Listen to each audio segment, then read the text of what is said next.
A community without a common ground will eventually become a battleground. This is Pastor Chibo phoning from Obu local government, Enugu State. Okay, let's go ahead. Political voices are in my CNN here. I love it, and I love it very much. My name is Lily from Kogi State. Political voices always keeping me busy, always making me happy as I'm on strike as a student. Political voices. One story, many angles.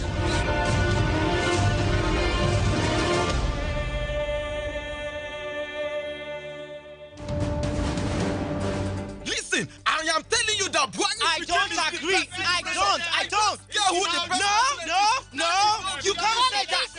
Politics. Where is good governance? Everyone is a political animal. I don't like politics. But I love political voices. On Political Voices, we talk politics. In a country of diverse interests, who gets what, when, and how is politics. And this is our business on Political Voices. Nigeria, a country of over 160 million people. Political Voices is gauging the temperature, setting the agenda. Political Voices exclusively on Dream FM, 9 o'clock in the morning, Monday to Friday.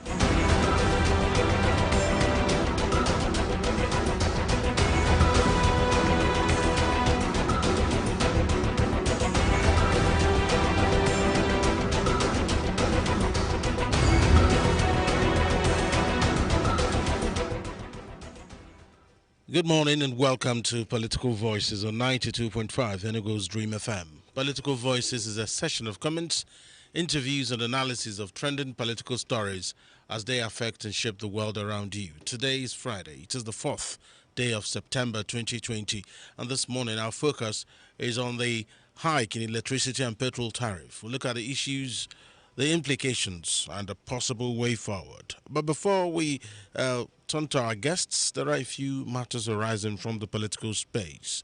Ahead of the resumption of international flights, the Nigerian government has released a list of international airlines denied approval to operate in the country. Air France, KLM, Etihad, Rwandan Air, Lufthansa, TAG Angola Airlines, Air Namibia and Royal Air Maroc are airlines denied entrance into the country, according to the aviation minister, Hadi Sirika. All right, then.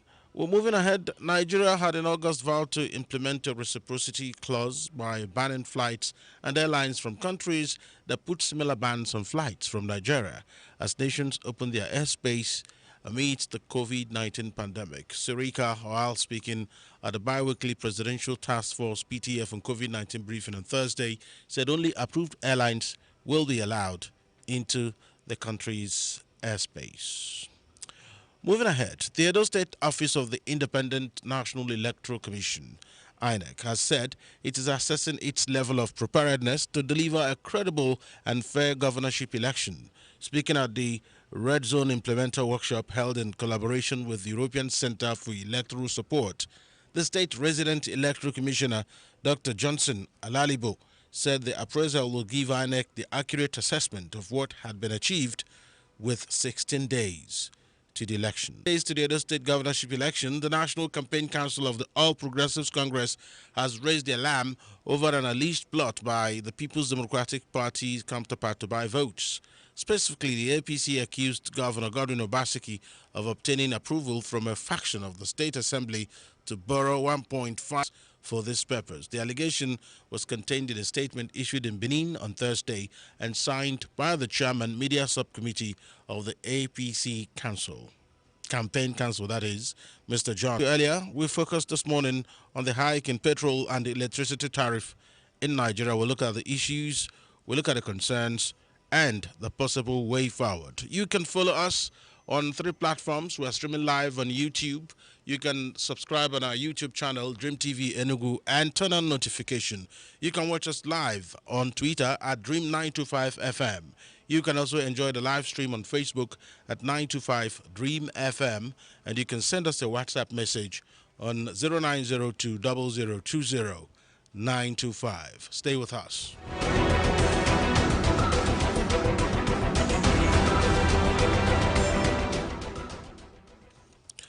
The issue of petrol price hike and the electricity price hike is not new to Nigerians, especially that of the petrol price hike.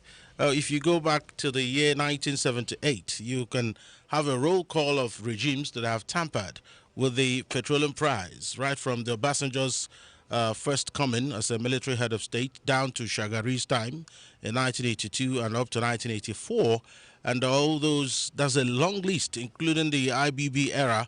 There were touches on the petroleum price. Even during the Abacha era, there were touches on the petroleum price, down to Obasanjo and Yaradua, and even President Jonathan. And right now, we are in the Buhari era, and then the price keeps going up. A popular high life musician in the East, Bright Chimeze, talks about everything goes up and never comes down. Yes, in Nigeria. Okay, so this morning we look at the price hike in petrol and electricity tariff. We are joined this morning on Political Voices by Dr. Chimukoba. He is the chairman board of trustees, Amaka Chimukoba Foundation. He's an economist and a public policy analyst. Good morning to you, sir, and thanks for joining us on the program this morning. Good morning, Alex, and good morning, listeners.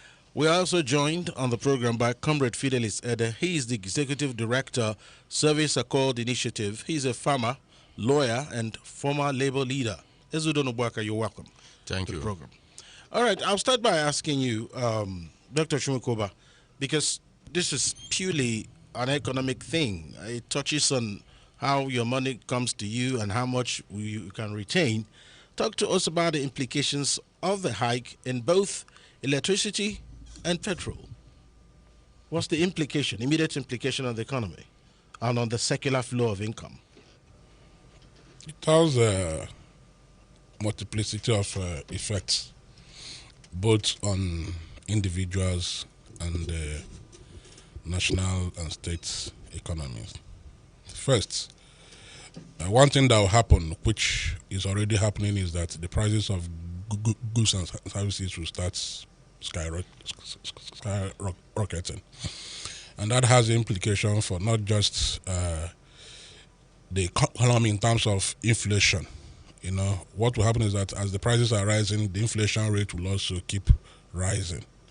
The second thing that will happen also on the personal and individual level is that most people, you know, recently, as at last 2 months, the statistics shows that about 80% of people spend their earnings on food alone. So with this increase in tariff and all that, what it shows that people may be spending almost 90 to 100% of their earnings on food alone. And for those who are already below the poverty line, what it shows that hunger will wire them very well. And that has implications for their health.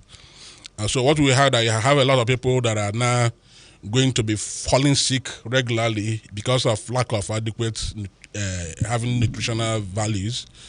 What will happen also on the national and subnational level also is that you see a lot of rise in crime rates and insecurity. You know, they say that a hungry man is an angry man.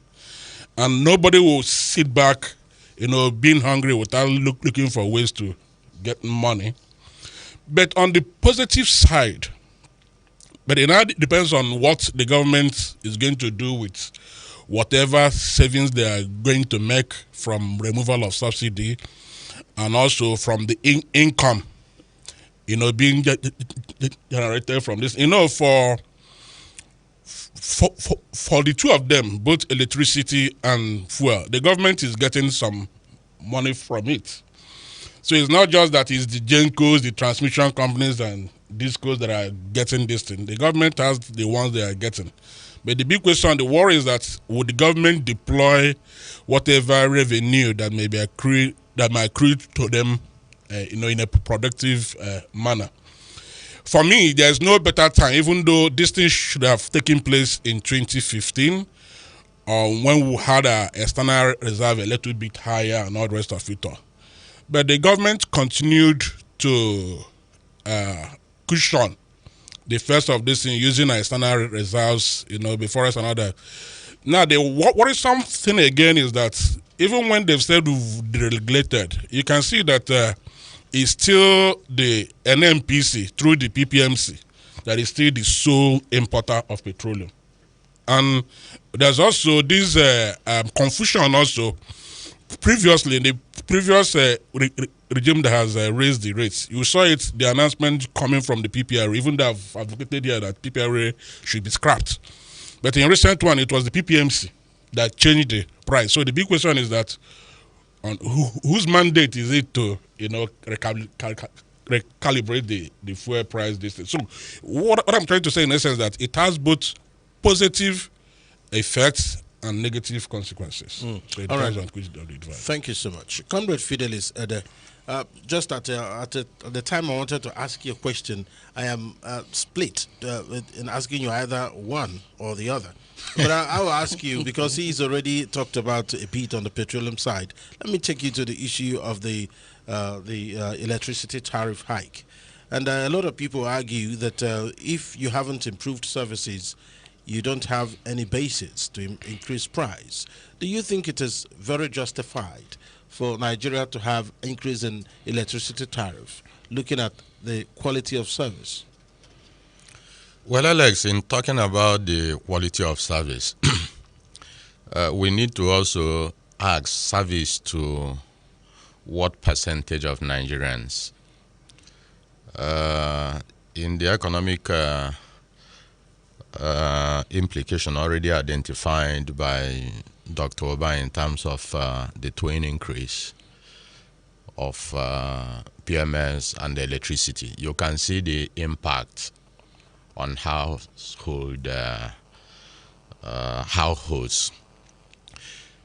Now, when we talk about electricity, the first thing we need to understand is that we'll have less than 30% of the population that are access it, which was not what originally we were promised under the 2004 reform.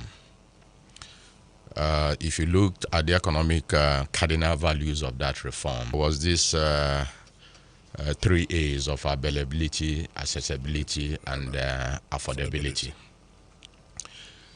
There was a report that was done not too long ago by energy report on Nigerian household energy by a development agency, and they were able to categorize the usage of cooking fuel. They said as at then it has gotten worse. 56% of Nigerians rely on firewood, 27% on kerosene, charcoal 6%, electricity had only 4%. Then you talk about gas, 5%. Nigeria stood as at then within the West African sub-region as the least in usage of gas. Then you talk about sawdust, 2%. So when we make an analysis, the first point is that we are talking about a small category of Nigerians who are already not being adequately serviced. You know, you talked about improved services. And in terms of the services, for me, I believe that I do not, as a Nigerian, have new concern, because the concern, whether in electricity, whether in pump price of PMS, has been that of dashed hopes. Oba tried to talk about, because we are taking the two issues, in terms of what ought to be positive arising from these increases. But if we are guided by history, we know we've never had any. When you did your intro, you talked about the price regime of 1978 by Obasanjo that moved from the first time. Fuel stood by 1966 at 8 kobo. It was Obasanjo in 78 that moved it to 15. And if you look at that movement, you will appreciate that we moved over 200,000% in movement. So the question if we were to begin to draw from the positive intent of Oba about adequate utilization, what has we translated? But most importantly, you will discover that the reform that was done in 2004 had expected that as at now, the issue of energy will not be the way we are analyzing it. It would have been that even the rural areas would have had massive electrification project, because if you looked at even the price you are talking about, the Mayoto structure, you would have seen how it envisaged on how the locality will be charged. And then the projection was from 2015 to 2024. But you can see in between the number of adjustments that have been made. And one of the issues that have remained, I'm not talking about service now, I'm talking about even those who are having issues with supply in terms of metering. Because that it remains, when you talk about epileptic supply, you talk about that even those that are getting services, one of the contentious issues is billing. But Alex, if you recall, there was this electricity meter manufacturing company that was privatized and handed over in 2004. Nobody is talking about it now. And if, as we are now talking, you are adjusting prices, at a time you are having issues with billing. So what it means is that we have a structure, we have agencies of government that are created to regulate and ensure that agencies that ought to drive certain reforms are accountable. But we've not seen that. So what you have is that you have just agencies of government that are created who connive with those they ought to regulate and continue to fix off customers who have been issue are not getting services.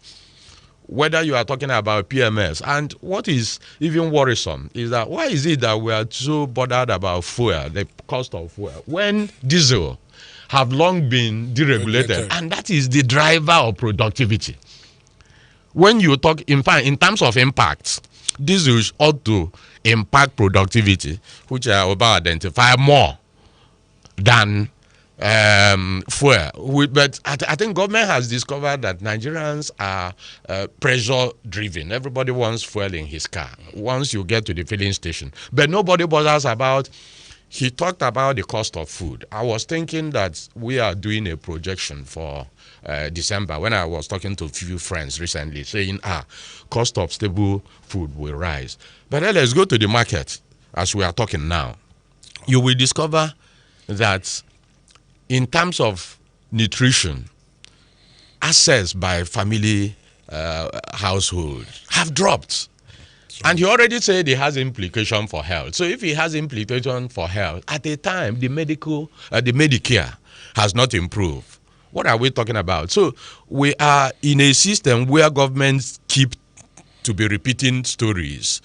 And you just discover that agencies blackmail governments into allowing them have access to what they want to achieve without taking into consideration the consumers who are citizens. Because when you talk about consumers, we are not talking about people who came from outside Nigeria. We are talking about resources before now that was domiciled within government as social services. But all of a sudden, government felt to achieve efficiency and accountability, they needed to hand it over to private operators. And since it was handed over, all we have had is scarfing off the people, price increases without services improving. All right then. Dr. Shunkoba, there is a worry on the side of the people and those who are concerned and stakeholders. They're saying that there seem to be so much taxes, increment in levies and different things. You have subsidy removal, you have stamp duty for almost every transfer you make in the bank, and then there are a few other things, even services that people, even for your cable, there's marginal increase in the cost of that. So how much money does government need that will be enough? How much money will government get? And they'll say, okay, fine, everybody, just settle down. I think we'll have enough money. let everything go back to normal. Is it possible that we can get to that point? Because it looks like every single thing is taxed.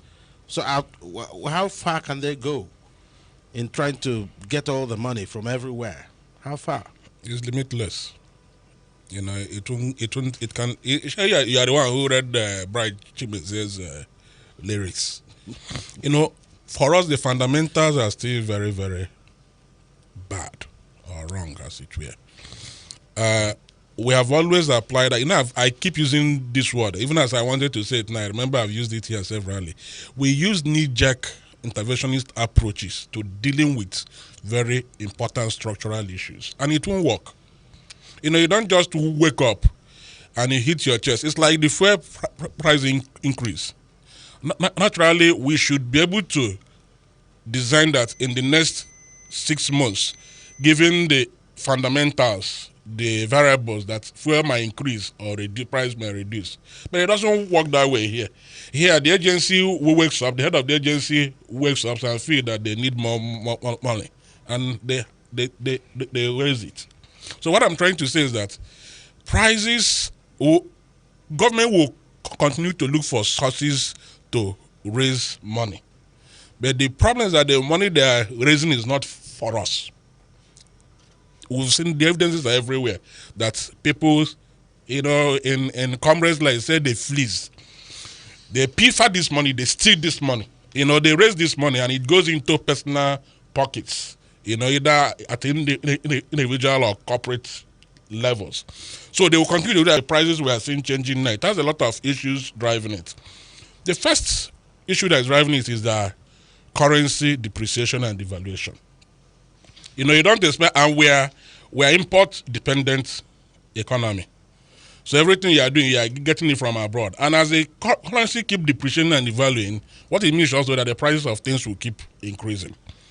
Secondly is that we have borrowed to the extent that we can't even borrow anymore, because most people that usually give us funds are wary of giving us more money anymore. And I said here, part of the driving forces or factors driving the increases in all these things, something I know is World Bank. You know, we applied for a loan, and World Bank are saying that if you can't come and take loan and go and share it. Exactly.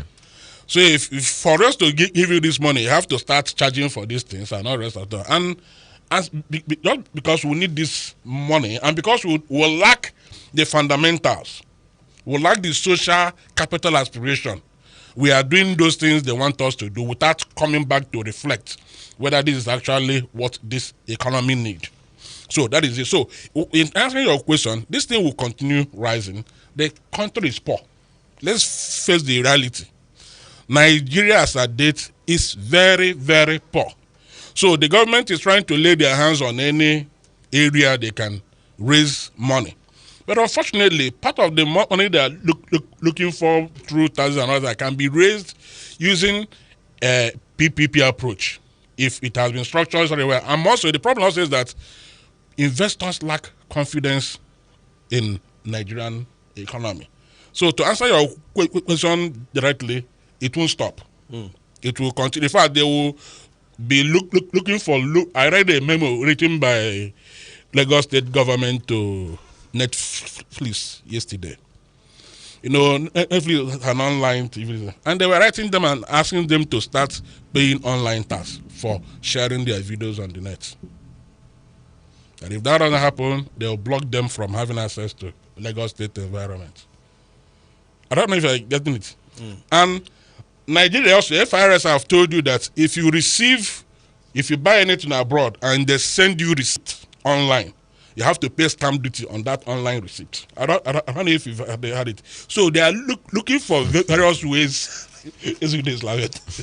They are looking for various ways to raise more money to consume. You know, for me, that's the most worrisome thing. Exactly. It's not that if they are raising this money and deploying it into productive areas. What will happen is that over time the economy will stabilize. Exactly. And we'll go there. But that's not happening. Ordinarily I wanted to take you up more on the issue, on the Netflix issue, and then it suddenly occurred to me, how would they block Netflix? And that's another conversation altogether. Let me tell you. Let me answer the question immediately. We have the Ministry of Information and Digital Communication. Yes. Every country can block whatever that comes into their area. All right. Yeah. Okay. So all they need to do is to write to Google and others, say we don't want these IPs to drop here, and that will just be. That's all right. Well, I'm sure they can get to a middle ground on that, and we don't want it to be a loss for the two sides. Comrade Fidelis Ede, what will be the fate of fixed income earners? Because the taxes keep going up. Remember that these things have an interesting impact on the fixed income of people whose salaries are fixed. Even the battle to increase the salaries, and then finally when you increase it and then you impose taxes, which will take away the joy from the fixed income. So what will be the fate of fixed income earners? I'm asking you this in the light of your labor history. Well, I think we've already identified. First, let me even ask, do we have any legitimate income that is not fixed? There is no income that is not fixed. The point is that there are people who have more opportunities by virtue of the career they have chosen or the status they hold in office. And like Oba also aligned with me, any income that is not fixed means income drawn from sources that are not legal. Because even if you have your company and it's incorporated, there are standards for running the company. There are standards for having prices fixed, and you have overhead. So it's not as if you have people who just make money and spend. But on the issue you've raised, the word depreciation is not even appropriate here, because if you look at the structure of income in Nigeria, a situation where in the public service, for instance, you have over 13 salary structures. A situation where what you have in the armed forces is different from what you have in education. Yesterday, I was listening to those who appeared here over the challenge in the health sector. And you heard them say that the health sector is a multi-dimensional, disciplinary consign. So when you take care of a doctor and you don't take care of the nurse and you don't take care of the lab, what it means is that the patient who appears for any attention will not get all he needs. And when you talk about fixed income, mind you that as we speak, issues are rising from the last minimum wage has not out. In fact, government was trying to deal with it at the state level when COVID came. And it will appear as if COVID just, it coincided with the time when people, instructions came for public servants to start staying at home. Yeah. So we don't even need to go far to know that before this increase, this recent increase in PMS and electricity tariff, that income was not what it ought to be. Because if income means being able to provide the basic needs of a worker, you talk about shelter, you talk about health, you talk about being able to fend for family. You talk about, nobody talks about recreation now. But Alex, before we drive this further, there is a point I want to make about even the increase in petroleum product. As we speak, it will appear that no Nigerian, apart from those who may be the facilitators, knows even the cost of production of per liter of fuel. Why I'm raising this point is that we will not forget that under Buhari, as a retired general and chairman of PTF, that Abacha government was remitting, I think, 5 naira 20 kobo, arising from the regime of cost of fuel then that was 11 naira. And as we speak, people talk about subsidy removal, and we are now seeing increase now, and nobody is talking about this is the cost of producing this, because it is from that point. I have raised this point because Oba talked about our not approaching issues from the fundamental perspective. So what it means from this analysis is that government officials just wake up and the federal government says the budget for next year will be so and so. How do we generate money? And now that they are not able to access more loans, people will say adjust price. And the adjustment includes the fact that all the adjustments we've made, one of which under Obasanjo was to ensure that crude oil is refined in Nigeria, infrastructure, turnaround, and what have you. We've not been able to achieve it. You know, so I think that the working class has not only lost faith, but they have been deprived to the point that productivity seems to have dropped. And where you don't have productivity, what do you talk about public services? You know, people must know that the public service is not a charity organization. Charity in the sense that people have to be trained, people have to provide the skill, the competencies in order to deliver those goods which government ought to deliver for citizens to be able to live their own life meaningfully. Because nobody is saying that government must operate from the point when we wake up in the morning, we queue up to find food and what have you. We're only asking for basics. We're only asking for that which government was constituted. Those social services people cannot provide for themselves. You talk about roads, you talk about quality education. I was just going through something Oba is doing in education. And the extent I've read, I say we are far-fetched from this. Poverty will increase.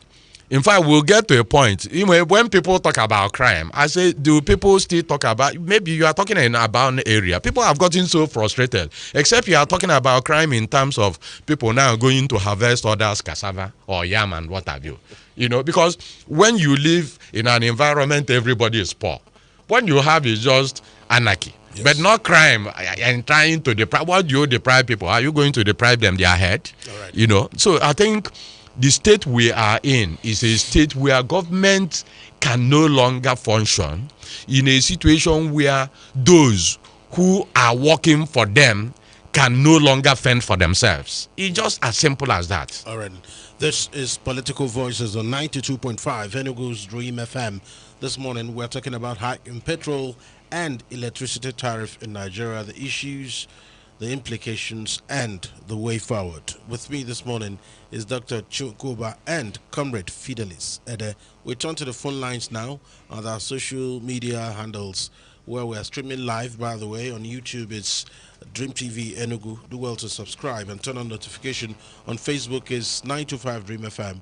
And on Twitter, it is at Dream 925 FM. You can call us on 0811 2925 925. 0811 2925 925. Hello.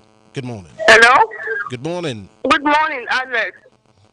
Welcome. Good morning, Comrade Eddie. Good morning. My name is Odazi. I'm watching you from Ila, Delta State.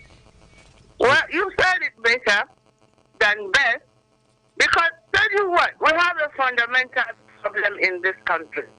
And I don't want to sound like a prophet of doom, but I can start heading for a more serious recession if we're not careful, and serious anarchy at the same time.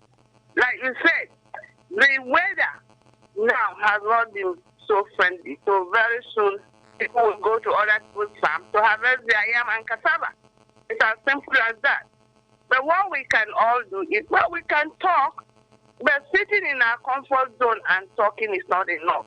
The labor is completely incapacitated. And I told you severally, comrades, you and even our friend Adam Soshomoli, you didn't hand over labor to the right people. And that is why they've just become stooges in the hands of the government of the day. They can't talk, they can't shout, they are also scared, suspicion among themselves, no trust. And the government is not faring better. Let's begin to tell ourselves some home truth. We have all failed ourselves. There is nothing like community engagement. We display values all over the place. One can go on and on and on. Now, what we can say is now, what is the solution? Oga Comrade, please, sir, what is the solution? You experienced people that have handled the labor and humanity should be able to tell us solution. All the eggheads in Nigeria, come out and tell us solution, because all of us are almost at the same level now, except those in government. Thank you very much. God bless Nigeria. Have a blessed day. Thank you so much, Odaze, for your contribution. You can call us on 0811-2925-925, or you can send us a WhatsApp message on 0902-0020925. On our Facebook live stream, Comrade Jeremiah Okere says it's the height of insensitivity of the government to cause increase in the price of virtually everything amidst the pandemic. What are they using the outrageous loans they are procuring for? What happened to the so-called recovered looted funds? Wahala Deo. And Emmanuelology says massive and corrosive protest nationwide. All right. Okay, then. Let's take another call. Hello. Good morning. Yeah, Alex. Good morning. What's your name and location? Good morning, Alex. What's your name and location? Good morning to you. Emmanuel Onochukwu calling from Nkresi. You're welcome. Yeah, and the discussion this morning, increase in electricity and petroleum. I want to say that last few days, the president said that he's worried about the high cost of food items. But I must tell you, he had made it even to skyrocket from 100% to 350% increment. So, by this hike, I tell you, the poverty has risen from 100% to about 300%. And they have to reverse the pump prices. Else, I must tell you, people cannot afford any other thing except food.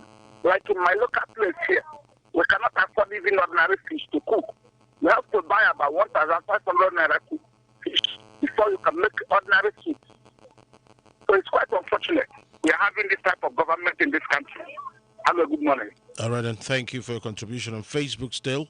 Onibonye Dikachi says, small country like Ghana is paying utility bills for citizens. Giant of corruption, Nigeria has increased fuel prices and electricity without increasing minimum wage. And on WhatsApp, it is Ugwai Valentine Chijoka from Osoka says, the simple truth is that we have leaders who do not care about the welfare of their followers, rather their personal selfish interest. I suggest that Nigerians should, you are asking people to protest against the electricity tariff and price hike in fuel. He said the APC-led government is chaining Nigerians instead of the change they used to convince people to vote them into power. All right, then. Okay, call us on 0811-2925-925 or 0809-8888-925. Those are the numbers you can call us on. And another message on Facebook says, Nigerians should get ready for 250 Naira PMS price by December 2020.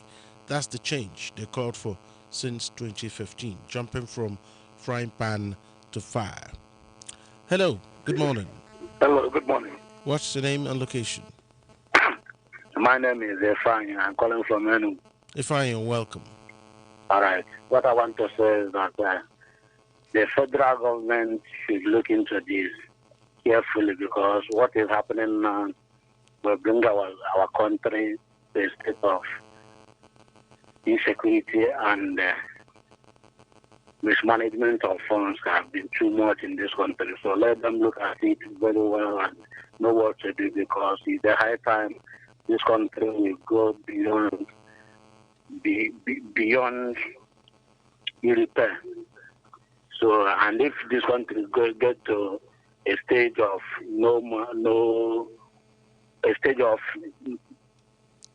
if this country gets to a stage where nobody can handle it again, we have become an anarchy state. Thank you. Thank you so much for your thoughts there. On WhatsApp still, there is a message here. It says the government don't have any reason to hike both the electricity, fuel, tax, DSTV, even reduced savings account interest. Come on. What they have been doing with the monies they withdrew from excess crude account, borrowings they made even during the pandemic, the so-called palliative they said they gave to poorest of the poor in their language, was it able to sustain them for 1 week? All right.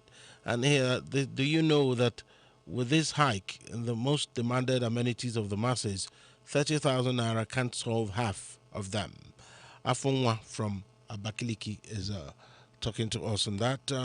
Still, there are more messages pouring in on WhatsApp. It leaves much to be desired. The chaotic situation emerging like a hydra-headed monster. God Almighty in heaven, just take care of us through these trying times. My heart goes out for the average Nigerian groveling in poverty. God help us all. Barrister Chinoy from Anambra State. And more messages on our Facebook page. Ifeanyi John Paul says, I'm not surprised with the festival of hikes. After all, what do we expect when mediocrity and nepotism is valued more than capacity and knowledge? And Kamsi Yochiku Gwoke says, when you people send us message, know that this is a radio station, all right? So it's not everything you write that we can read here. Please, if you want us to read what you're writing, you have to write it in a way we can read it. Amos Moba says, is Nigeria operating deregulating oil sector? If yes, how many refineries are working in our domestic economy, and which companies are in charge of importing refined products? Hello, good morning. Hello, good morning. What's your name and location? Yeah, can you hear me? I can hear you. Go ahead. What's your name and location? You're welcome. Yeah, on this issue, the problem here is that sometimes there's a saying that people desire the kind of government we have. We saw all these things coming, even after the first tenure, that there is no any kind of lead trying to show us that this government has better plans for us. But because of sentiment and tribal whatever, we still go back to bring them to power. And now we are all suffering it. So this should serve as a lesson to we as Nigerians.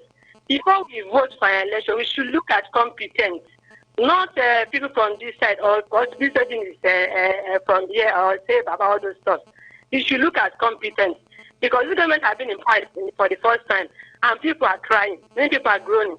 But you still vote him in again. So in fact, this is what you are seeing now.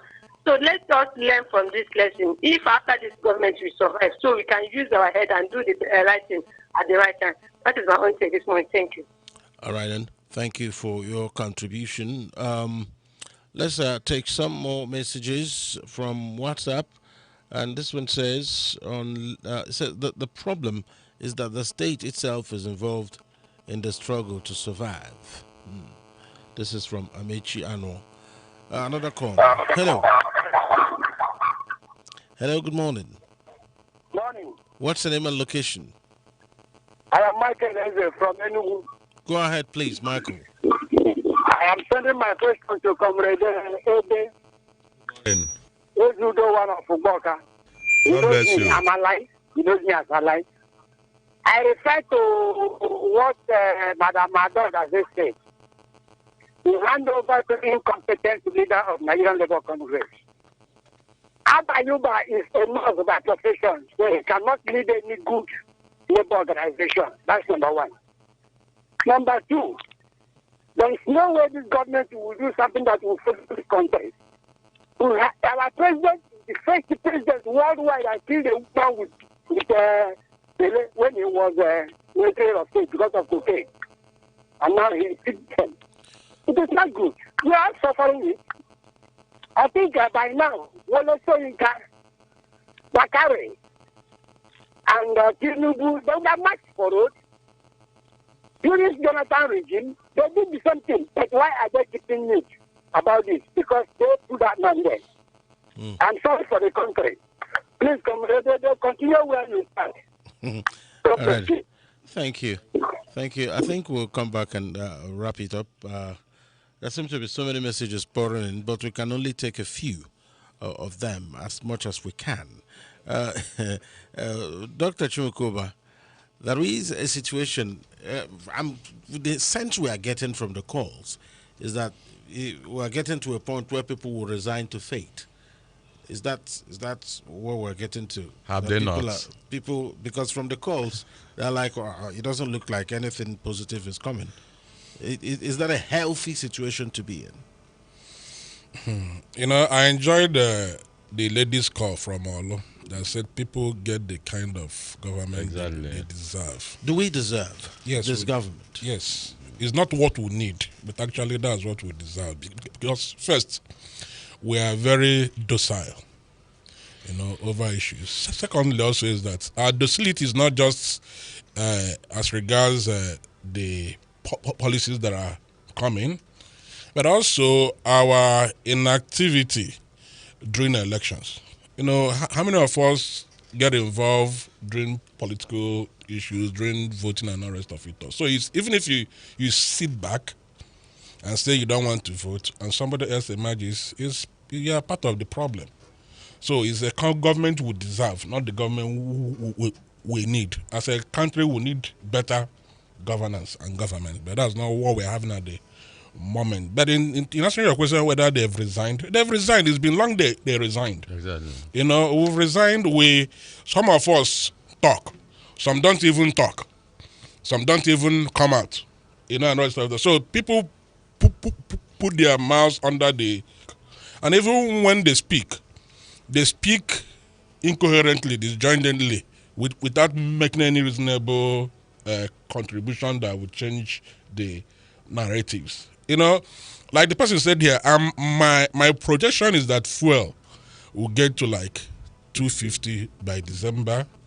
In January, it will move to like 280. Electricity tariff in January will move between 80 to 100 naira. So it's better we start managing ourselves, and doing the necessary things. The issue is that the government, let me say it also here. The government is very, very poor.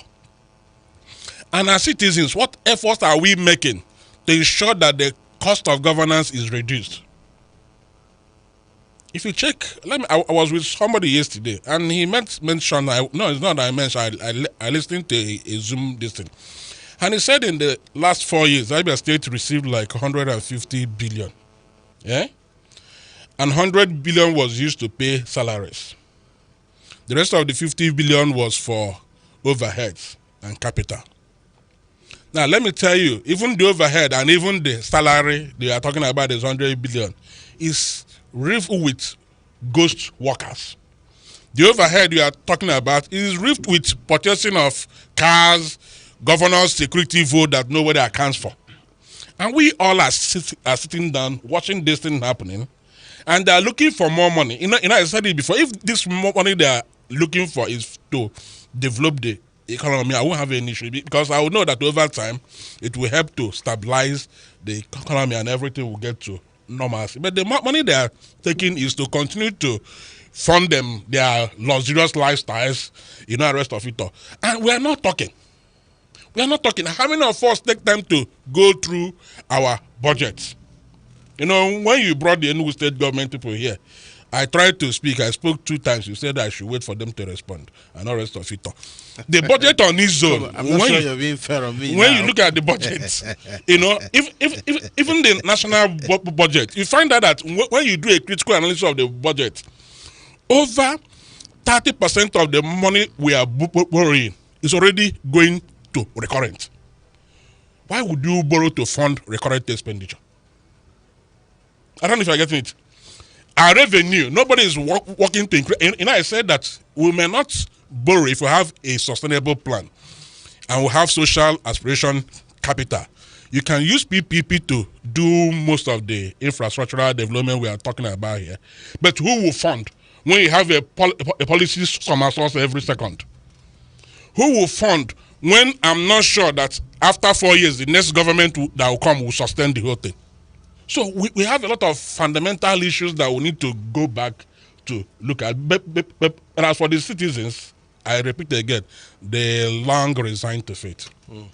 Comrade Fidelis, it does appear that there has to be something that can be done about the situation.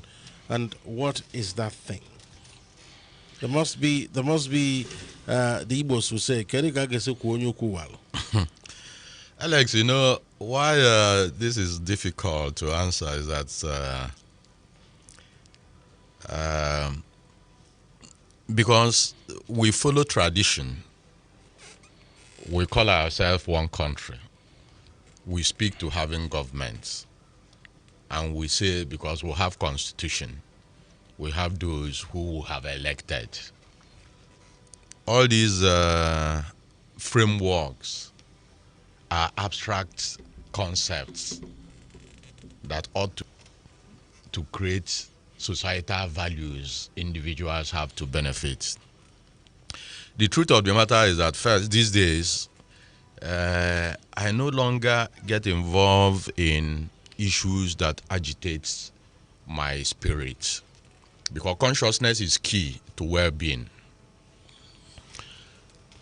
If you look at the phone calls that we got, you will see an orientation that there is too much focus on the federal government and by extension the presidency. Even the tax, the increase we are talking, I do not know how many people who called in advert their mind to these monies going into the federation accounts that will be shared, and our local governments will also get their share. So it's not as if this money is just being centralized for just the federal government. But Alex, what is critical is that you can deduce that from Oba's contribution. What we have is, in Nigeria, are politicians that have executive ability. Politicians who don't believe that the administrative process is key in order to develop values that society...